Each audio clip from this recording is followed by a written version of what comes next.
नमस्कार। एक बार फिर से आपका स्वागत है आपके अपने चैनल दिव्य दृष्टि में। हर बार 12 साल के बाद महाकुंभ का भव्य आयोजन किया जाता है। ग्रहों की स्थिति के अनुसार महाकुंभ का मेला कहाँ लगेगा, यह तय होता है। इस बार प्रयागराज में 13 जनवरी 2025 से महाकुंभ मेले की शुरुआत हो रही है। महाकुंभ का आयोजन केवल धार्मिक या आध्यात्मिक पर्व ही नहीं है, बल्कि यह भगवान शिव, समुद्र मंथन और अमृत कुंभ से जुड़ी कई पौराणिक घटनाओं की स्मृति भी है। महाकुंभ का संबंध समुद्र मंथन और उससे प्राप्त अमृत कुंभ से है। भगवान शिव से जुड़ी महाकुंभ की समुद्र मंथन की पौराणिक कहानी वास्तव में एक रहस्यमय कथा है। इसका रहस्य समुद्र से भी अधिक गहरा है। कभी कभी इसे काल्पनिक मानने का मन करता है, क्योंकि समुद्र मंथन में जिन घटनाओं का वर्णन किया गया है वे असंभव सी प्रतीत होती हैं। लेकिन जब उनकी सच्चाई के जीवंत प्रमाण हमारी पृथ्वी पर मिलते हैं, तो मन इस अद्भुत घटना को सच मानने के लिए विवश हो जाता है। आज हम आपको इस समुद्र मंथन की दिलचस्प कथा से विस्तार से परिचित कराते हैं। यह वह समय था जब ऋषि दुर्वासा के श्राप के कारण देवताओं की शक्ति क्षीण होती जा रही थी। दैत्यराज बलि ने देवलोक पर अपना आधिपत्य जमा लिया था। असुरों ने तीनों लोकों में त्राहि मचा रखी थी। ऐसे में देवताओं को अपनी खोई हुई शक्ति और स्वाभिमान को पुनः प्राप्त करने के लिए किसी उपाय की आवश्यकता थी। देवता असुरों के अत्याचार से तंग आ चुके थे। इस गंभीर समस्या के समाधान के लिए देवताओं ने एक बैठक बुलाई। लंबे विचार विमर्श के बाद भी कोई उपाय नहीं निकल सका। तब देवताओं ने आपस में निर्णय लिया कि बैकुंठ धाम में निवास करने वाले भगवान विष्णु के पास चलकर समाधान मांगा जाए। केवल भगवान विष्णु ही इस संकट से देवताओं को बाहर निकाल सकते थे। इस निर्णय के अनुसार सभी देवता ब्रह्मा जी के साथ भगवान श्री हरि विष्णु के पास पहुंचे। इससे पहले कि देवता अपनी समस्या भगवान विष्णु के समक्ष रखते, विष्णु जी पहले ही मुस्कुराने लगे। यह देख देवताओं को यह आभास हो गया कि विष्णु जी को उनकी समस्या का पहले से ही ज्ञान है। उन्हें यह भी पूर्वानुमान था कि ब्रह्मा जी के साथ सभी देवता उनसे मिलने आ रहे हैं। सभी देवता हाथ जोड़कर भगवान विष्णु के सामने खड़े हो गए। असुरों के भय से ग्रस्त किसी भी देवता के मुख से एक भी शब्द नहीं निकल रहा था। जब भगवान विष्णु ने देखा कि सारे देवता मौन हैं, तो वे स्वयं ही बोल उठे। उन्होंने कहा, क्यों न आप सभी देवता असुरों से मैत्री कर लें। विष्णु जी के मुख से यह बात सुनकर सभी देवता आश्चर्यचकित रह गए। वे एक दूसरे का मुंह देखने लगे। किसी को समझ नहीं आ रहा था कि विष्णु जी ऐसा परामर्श क्यों दे रहे हैं। तभी देवराज इंद्र एकाएक बोल पड़े, हे नारायण, आप यह क्या कह रहे हैं? हमें राक्षसों से मैत्री करने की सलाह क्यों दे रहे हैं? तब भगवान विष्णु ने बड़े रहस्यमय भाव से उत्तर दिया, आप सभी देवताओं को यह नहीं मालूम कि इसी मित्रता में आपकी सभी चिंताओं का समाधान छिपा है। विष्णु जी की यह बात सुनकर सभी देवता चौंक उठे। वे उनकी बातों को समझ नहीं पा रहे थे। तब भगवान विष्णु ने समझाते हुए कहा, देवताओं को पुनः अपनी खोई हुई शक्ति प्राप्त करने का मार्ग बहुत कठिन है। जिस लक्ष्य को प्राप्त करना है, उसके लिए अत्यधिक शक्ति की आवश्यकता होगी। उन्होंने आगे कहा, इस समय दुर्वासा ऋषि के श्राप के कारण आप सभी देवताओं की शक्ति क्षीण हो चुकी है। इसलिए अपनी शक्ति को पुनः प्राप्त करने के लिए आपको असुरों की सहायता लेनी होगी। केवल तभी यह कार्य सिद्ध हो सकेगा। भगवान विष्णु का यह तर्क सुनकर देवता फिर से आश्चर्यचकित हो गए और एक दूसरे का मुंह देखने लगे। उन्हें यह समझ नहीं आ रहा था कि असुरों के साथ मित्रता का उपाय उनके हित में कैसे हो सकता है। देवता इस विचार से चिंतित थे कि उनके प्रबल शत्रु असुर उनकी सहायता क्यों करेंगे, विशेषकर उस कार्य में जिससे देवताओं को पुनः शक्ति प्राप्त होनी है। तब भगवान विष्णु ने देवताओं की शंका को शांत करते हुए कहा, पहले मेरी बात ध्यान से सुनो। मैं इस संकट से उबरने के लिए एक संपूर्ण योजना प्रस्तुत कर रहा हूँ।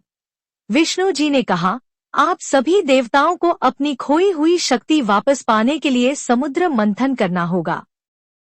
समुद्र मंथन से अमृत प्राप्त होगा और उस अमृत को पीकर आप सभी अमरत्व को प्राप्त कर सकेंगे। यह सुनकर देवताओं ने पूछा, लेकिन असुर हमारी सहायता क्यों करेंगे? वे इस बात के लिए कैसे सहमत होंगे कि हम अमर हो जाएं? विष्णु जी ने उत्तर दिया, असुरों को समुद्र मंथन के लिए यह बताना होगा कि इसमें निकलने वाले अमृत का हिस्सा उन्हें भी मिलेगा। इससे वे भी अमृत प्राप्त कर सकेंगे। विष्णु जी की बात सुनकर देवता हैरान रह गए और बोले, तो क्या असुरों को भी अमरत्व प्रदान करना होगा? इस पर विष्णु जी ने हल्की मुस्कान के साथ अपनी अंगुली होंठ पर रख ली, मानो देवताओं को चुप रहने का संकेत दे रहे हों।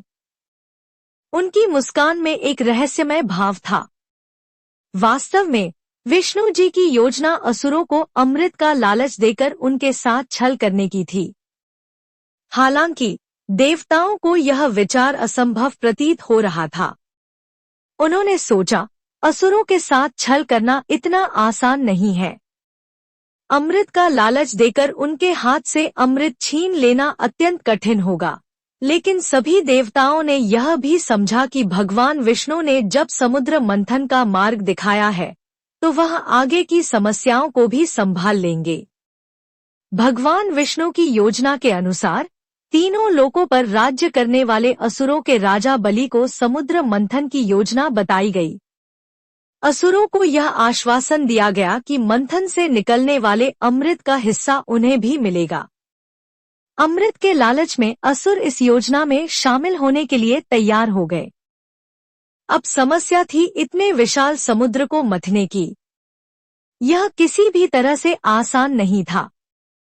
जिस प्रकार दही से मक्खन निकालने के लिए मथनी का उपयोग होता है, उसी प्रकार समुद्र को मथने के लिए एक विशाल मथनी की आवश्यकता थी। लेकिन देवताओं और असुरों के पास इतनी बड़ी मथनी उपलब्ध नहीं थी। तब सभी ने विचार किया कि समुद्र मंथन के लिए मथनी कहाँ से लाई जाए। अंततः इस समस्या का समाधान भी भगवान विष्णु ने सुझाया। उन्होंने कहा, मथनी के लिए सुमेरु पर्वत का उपयोग किया जा सकता है। यह पर्वत इतना बड़ा और मजबूत है कि इससे समुद्र मंथन संभव हो सकेगा। इसके बाद सुमेरु पर्वत को मथनी और वासुकी नाग को रस्सी बनाने का निर्णय लिया गया। इस योजना के अनुसार देवता और असुर एक साथ मिलकर समुद्र मंथन की तैयारी करने लगे। समुद्र मंथन के लिए मथनी और रस्सी की समस्या का समाधान भगवान विष्णु ने सुझाया। उन्होंने कहा कि मंदराचल पर्वत को मथनी के रूप में उपयोग किया जाए और नागराज वासुकी को रस्सी की तरह बांधकर खींचा जाए। योजना के अनुसार एक तरफ देवता और दूसरी तरफ असुर वासुकी नाग को पकड़कर खींचेंगे। इससे मंदराचल पर्वत तेज गति से चारों ओर घूमेगा और समुद्र में भारी क्षोभ उत्पन्न होगा, जिससे अमृत निकल आएगा। भगवान विष्णु की इस योजना को सभी ने सहर्ष स्वीकार कर लिया। समुद्र मंथन के लिए मंदराचल पर्वत को मथनी और वासुकी नाग को रस्सी के रूप में उपयोग करने का निर्णय लिया गया। निर्धारित तिथि और समय पर देवताओं और असुरों ने समुद्र मंथन आरंभ किया। मंदराचल पर्वत को समुद्र में ले जाकर स्थापित किया गया। नागराज वासुकी को पर्वत के चारों ओर लपेटा गया। असुर वासुकी नाग के मुख की ओर खड़े हुए, जबकि देवता उसकी पूंछ की ओर। दोनों पक्षों ने पूरी शक्ति के साथ वासुकी नाग को खींचना शुरू किया। समुद्र मंथन से केवल अमृत ही नहीं, बल्कि 14 रत्न निकले। हालांकि शुरुआत में न तो देवताओं और न ही असुरों को इस बात का अंदाजा था कि मंथन से इतने रत्न निकलेंगे। सभी को सिर्फ अमृत की लालसा थी। मंथन के प्रारंभ में अमृत के स्थान पर महाभयंकर हलाहल विष निकला। यह विष इतना शक्तिशाली और घातक था कि उसके निकलते ही वहां कोहराम मच गया। विष का प्रभाव पूरे संसार में फैलने लगा। देवता और असुर घबरा गए और सोचने लगे कि इस संकट से कैसे निपटा जाए। देवताओं और असुरों ने महादेव शिव से प्रार्थना की, हे भोलेनाथ, केवल आप ही इस महाविष से हमें और समस्त सृष्टि को बचा सकते हैं। भगवान शिव ने उनकी प्रार्थना स्वीकार की। उन्होंने हलाहल विष को अपनी अंजलि में लिया और उसे पी लिया। विष के प्रभाव को अपने भीतर समेटने के लिए शिवजी ने उसे अपने कंठ में रोक लिया। विष के कारण उनका कंठ नीला पड़ गया और तब से वे नीलकंठ कहलाए। भगवान शिव के इस त्याग से सृष्टि की रक्षा हुई। विष का संकट टलने के बाद समुद्र मंथन पुनः आरंभ हुआ। एक एक कर 14 अद्भुत रत्न प्रकट हुए, जिनमें से कुछ देवताओं और असुरों के बीच बांट दिए गए और कुछ भगवान विष्णु को समर्पित हुए। अमृत पाने की लालसा में देवता और असुर दोनों ही अपने पूरे बल से मंथन करते रहे, लेकिन असुर यह नहीं जानते थे कि भगवान विष्णु के मन में उनके साथ छल करने की योजना पहले से ही थी। भगवान शिव ने सृष्टि के समस्त जीव जंतुओं की रक्षा के लिए समुद्र मंथन से निकले महाभयंकर हलाहल विष को अपने कंठ में धारण कर लिया। इस विष को पीने के बाद उनका कंठ नीला पड़ गया और इसी कारण वे नीलकंठ कहलाए।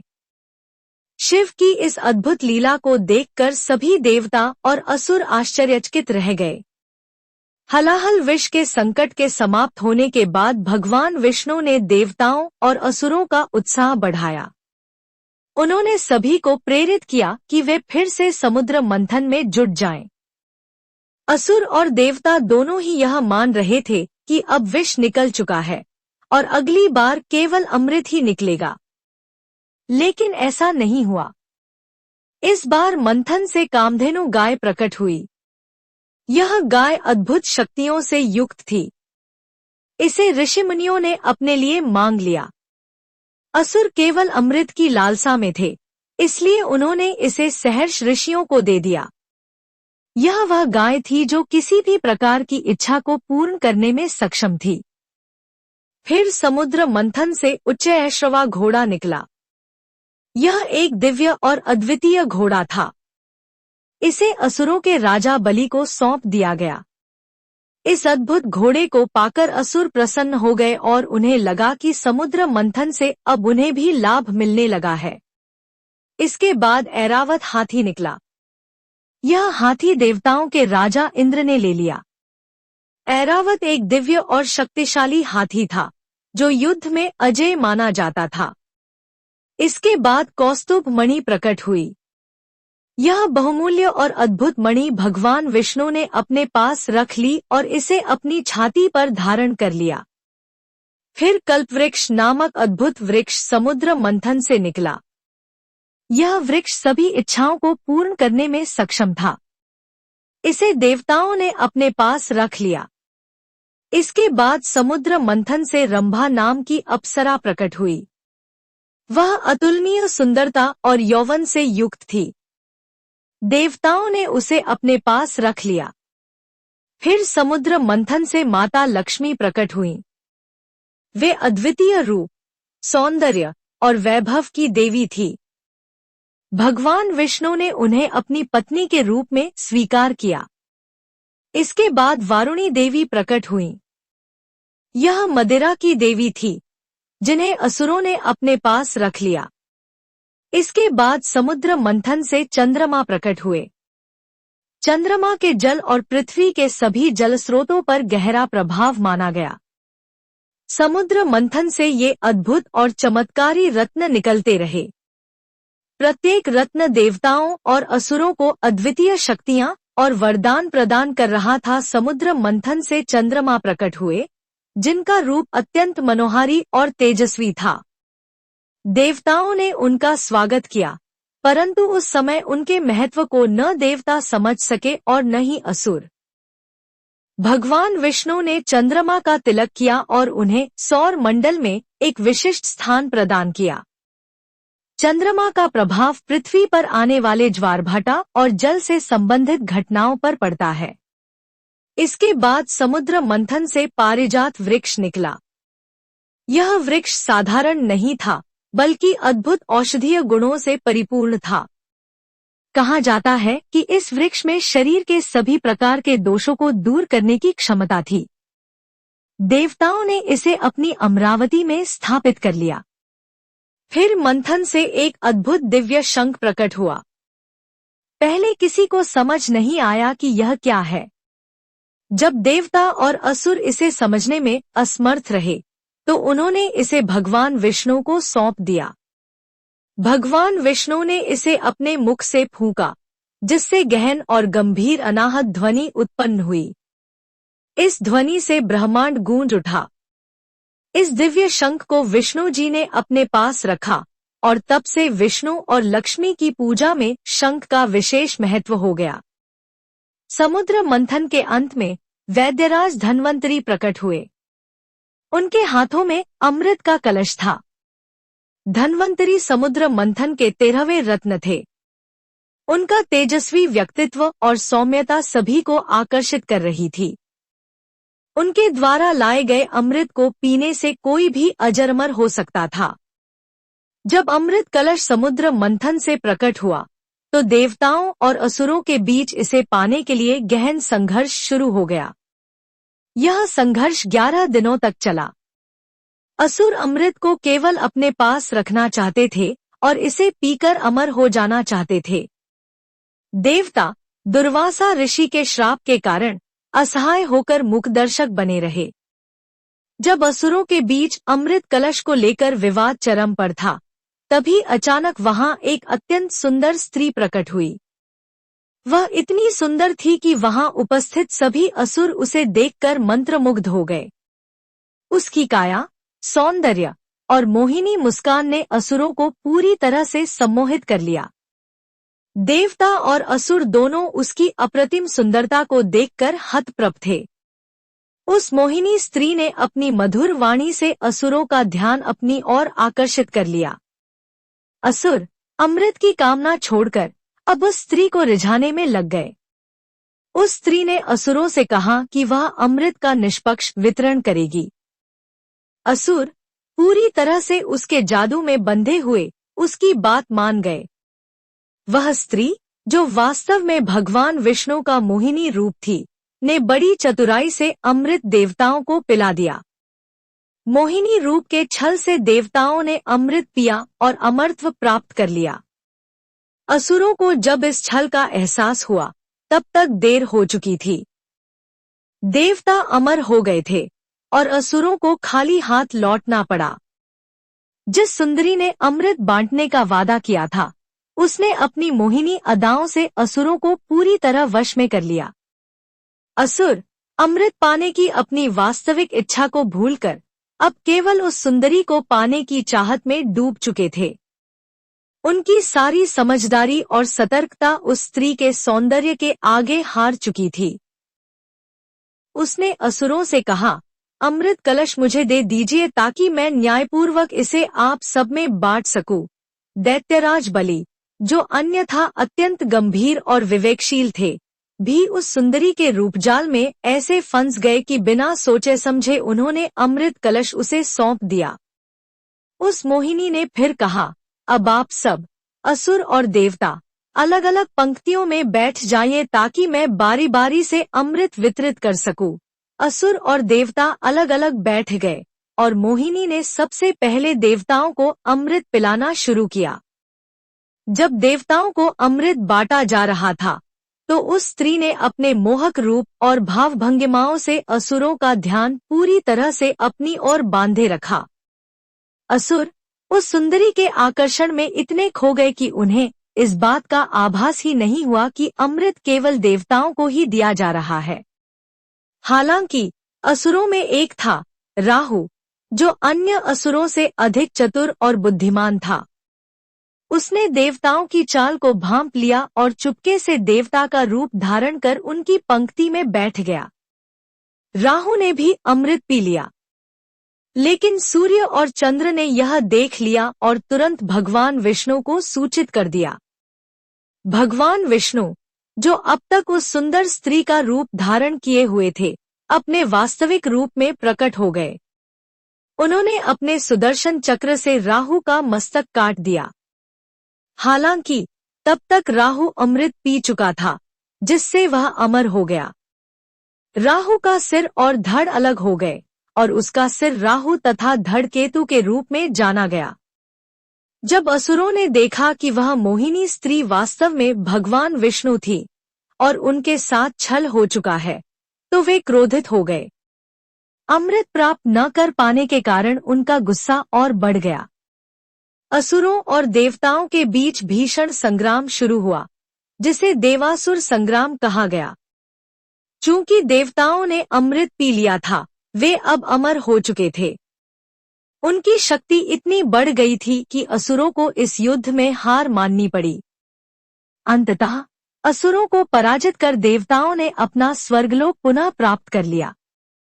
समुद्र मंथन की यह कथा केवल रत्नों के प्रकट होने की नहीं है, बल्कि यह धैर्य, भक्ति और चतुराई का प्रतीक भी है। भगवान विष्णु, भगवान शिव और सभी देवताओं के सामूहिक प्रयास से यह महासमुद्र मंथन सफल हुआ। यह कथा हमें यह सिखाती है कि सच्चे प्रयास और ईश्वर की कृपा से सभी बाधाओं को पार किया जा सकता है। यदि यह जानकारी आपको उपयोगी लगी हो, तो इसे दूसरों के साथ साझा करें। हमारे चैनल को सब्सक्राइब करें और बेल आइकन दबाएं, ताकि नई जानकारी आप तक सबसे पहले पहुंचे। धन्यवाद। हर हर महादेव।